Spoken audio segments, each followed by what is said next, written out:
और अब बात करेंगे शेल्टर होम में मौत मामले की। दिल्ली में शेल्टर होम में मासूमों की मौत मामले पर भी हर बार की तरह सियासत हो रही है, लेकिन इस सब के बीच कोई भी जिम्मेदारी लेने के लिए तैयार नहीं है। सियासत लगातार जारी है। उधर दिल्ली सरकार में मंत्री सौरभ भारद्वाज ने दरअसल खुद ये कहते हुए कि इस पूरे मामले की जांच को तेज कराया जाएगा, उल्टा एलजी पर ही सवाल खड़े कर रहे हैं। तो उधर एलजी ऑफिस से भी बयान जारी कर तस्वीर को साफ कर दिया गया। क्या कुछ कहा गया एलजी ऑफिस से, आइए आपको इस रिपोर्ट में दिखाते हैं।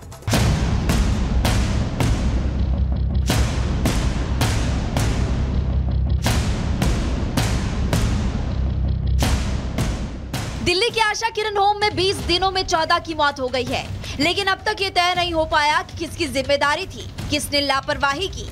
इस मामले पर राजनीति भी जमकर हो रही है, आरोप प्रत्यारोप का दौर भी जारी है, लेकिन अभी तक कोई भी मंत्री, चाहे आतिशी हो, चाहे सौरभ भारद्वाज या फिर अरविंद केजरीवाल के जेल में जाने के बाद एक्टिव सुनीता केजरीवाल मौके पर नहीं गए, जिसके बाद से ऐसा लगने लगा है कि दिल्ली में जो भी हो रहा है वो एलजी ऑफिस से ही हो रहा है, क्योंकि जिस सरकार की जिम्मेदारी है वो जहां नाकाम होती है उसका सारा ठीकरा एलजी ऑफिस पर ही फोड़ा जाता है। एक बार फिर से दिल्ली में 14 मौतों पर एक्शन की जगह अधिकारी की नियुक्ति पर सवाल उठाया जा रहा है। दिल्ली सरकार में मंत्री सौरभ भारद्वाज आरोप लगा रहे हैं कि जिस अफसर पर आशा किरण की देखरेख की जिम्मेदारी थी उसकी नियुक्ति एलजी ने की थी, जिसके बाद एलजी ऑफिस ने दिल्ली सरकार पर ट्रांसफर पोस्टिंग को लेकर गुमराह करने का आरोप लगाया। विवाद यही नहीं थमा, एलजी ऑफिस ने बयान जारी करते हुए साफ किया कि आशा किरण होम के अधिकारी को दिल्ली के समाज कल्याण विभाग ने आंतरिक रूप से नियुक्त किया था, जो सीएम मंत्री के नियंत्रण का विषय है।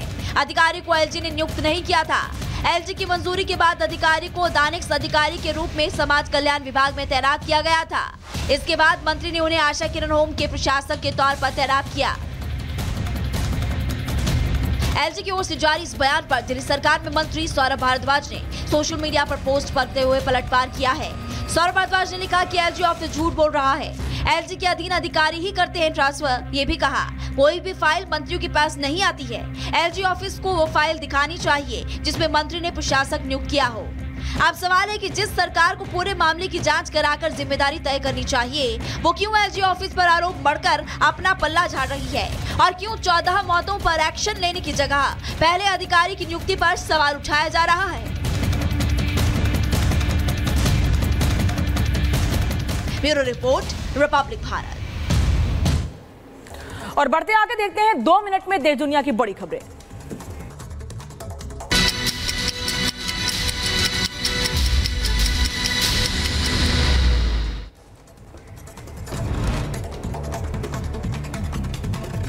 हिमाचल प्रदेश में जारी रेस्क्यू ऑपरेशन, ड्रिल मशीन और जेसीबी से राहत बचाव अभियान लगातार जारी। 6 और जेसीबी मलबा हटाने के लिए मंगाई गई।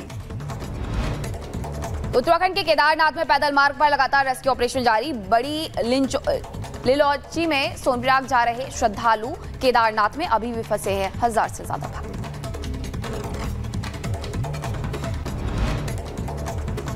उधर महाराष्ट्र के सतारा में युवती को सेल्फी लेना पड़ा भारी। पहाड़ से 100 फीट नीचे गिरी युवती, पुलिस के ट्रैकर्स की मदद से बचाई गई महिला की जान। प्रयागराज में भारी बारिश से बिगड़े हालात, गंगा यमुना नदी का अचानक बढ़ा जलस्तर, कई घाट डूबे, लोगों में दहशत का माहौल। दिल्ली स्पेशल सेल ने इंटरस्टेट ड्रग सिंडिकेट के 3 तस्करों को धर दबोचा। 131 किलो अवैध कैप्सूल इनके पास से बरामद, 5 करोड़ बताई जा रही है कीमत, बिक्री पर है रोक। वक्फ बोर्ड पर बिल लाएगी केंद्र सरकार, अधिकारियों की संख्या में कटौती की तैयारी, कल संसद में पेश हो सकता है बिल। उत्तर प्रदेश के रायबरेली में दबंगों ने घर में घुसकर की मारपीट, लाठी डंडे से घर के बाहर खड़ी बाइक को तोड़ा, वीडियो सीसीटीवी में कैद हुआ, पुलिस मामले की कर रही छानबीन। यूपी के इटावा में पुलिस और बदमाशों के बीच हुई मुठभेड़, चेन और मोबाइल स्नैचिंग के 2 बदमाशों को किया गया गिरफ्तार। हैदराबाद में हीरा गोल्ड घोटाले के आरोपी नोहेरा शेख की संपत्तियों पर ईडी का छापा, 5 जगहों पर छापेमारी में 90 लाख नगद जब्त, करोड़ों की संपत्ति के मिले दस्तावेज भी। रेड में करीब 400 करोड़ रुपए की संपत्ति को किया गया सीज। लव जिहाद को लेकर बीजेपी नेता नीतीश राणे का बयान, धर्मांतरण विरोधी बने कानून, महाराष्ट्र में बढ़ते जा रहे हैं लव जिहाद के केस। उधर ब्रिटेन में कई जगहों पर हिंसक प्रदर्शन, 3 बच्चों की हत्या के बाद हुआ हंगामा, पुलिस और प्रदर्शनकारी आए आमने सामने, हिंसा में कई ब्रिटिश पुलिस अधिकारी हुए जख्मी। नाराज लोगों ने दुकानों में की तोड़फोड़ और आगजनी, हमलावर ने कई लोगों पर चाकुओं से किया हमला, 11 लोग हुए घायल, साउथ पोर्ट में डांस वर्कशॉप में हुई थी बच्चियों की हत्या।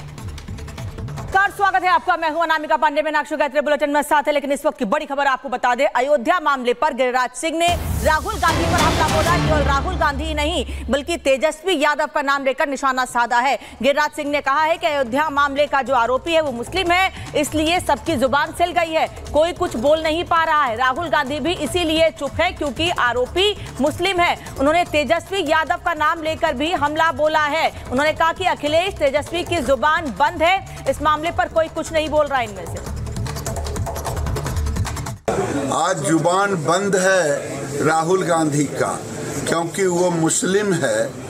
इस अयोध्या के नाबालिग लड़की के साथ दुष्कर्म करने वाला, इसलिए राहुल गांधी की जुबान बंद है। अखिलेश यादव का जुबान बंद है, तेजस्वी यादव का जुबान बंद है, सारे टुकड़े टुकड़े गैंग का जुबान बंद है। और जब भारत के सनातन पर चोट करना होता है, ये सब एकजुट होकर के सनातन को तोड़ने में लग जाते हैं। तो जमकर सियासत हो रही है। एक तरफ है अयोध्या के राजा जिन्हें कहते हुए थकते नहीं हैं अखिलेश यादव यानी कि सांसद अवधेश प्रताप, और दूसरी तरफ है संजय निषाद। अब इस पूरे मामले पर दोनों क्या आरोप प्रत्यारोप लगा रहे हैं, देखिए। जो भी दोषी है उसके खिलाफ कार्रवाई की जाए, इनोसेंट को फंसाया न जाए, और इसको और अच्छा आने के लिए डीएनए टेस्ट। समाजवादी पार्टी के नेता पैरवी कर रहे हैं, उसके लिए पैरवी करके उसको बचाना चाहते रहे और मुंह नहीं खोल रहे हैं। पीड़िता से कोई मिलने नहीं जा रहा है। आज के दिन में क्या मजबूरी है समाजवादी पार्टी की, जो मुंह नहीं खोल पा रही। मुंह खोली भी तो कह रही डीएनए टेस्ट करा लीजिए, देना चाहिए था, तब कार्रवाई होनी चाहिए थी। और आपको बता दें कि अयोध्या आरोप केस में जो आरोपी है वो तो गिरफ्तार हो चुका है, लेकिन सबसे बड़ी बात यह है कि इस पूरे मामले में सियासत भी लगातार हो रही है। एक तरफ अखिलेश यादव जिसको राजा कहते हुए नहीं थकते थे, वही राजा अब अपने संसदीय क्षेत्र से नदारद है। ना तो कुछ जवाब दिया जा रहा है समाजवादी पार्टी की तरफ से भी। इसी कड़ी में आपको बता दें बीजेपी का जो डेलीगेशन है आज वो अयोध्या जाने वाला है, लेकिन चुनाव में जिताकर जिन्हें संसद पहुंचाया वो आखिरकार क्यों नदारद हैं, इस रिपोर्ट में आपको दिखाते हैं।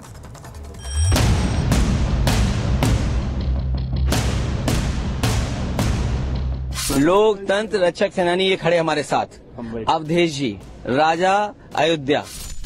सपा के मुखिया अखिलेश यादव ने अवधेश प्रसाद को स्वयंभू राजा घोषित तो कर दिया, लेकिन लगता है इस राजा को अपनी प्रजा की चिंता ही नहीं है।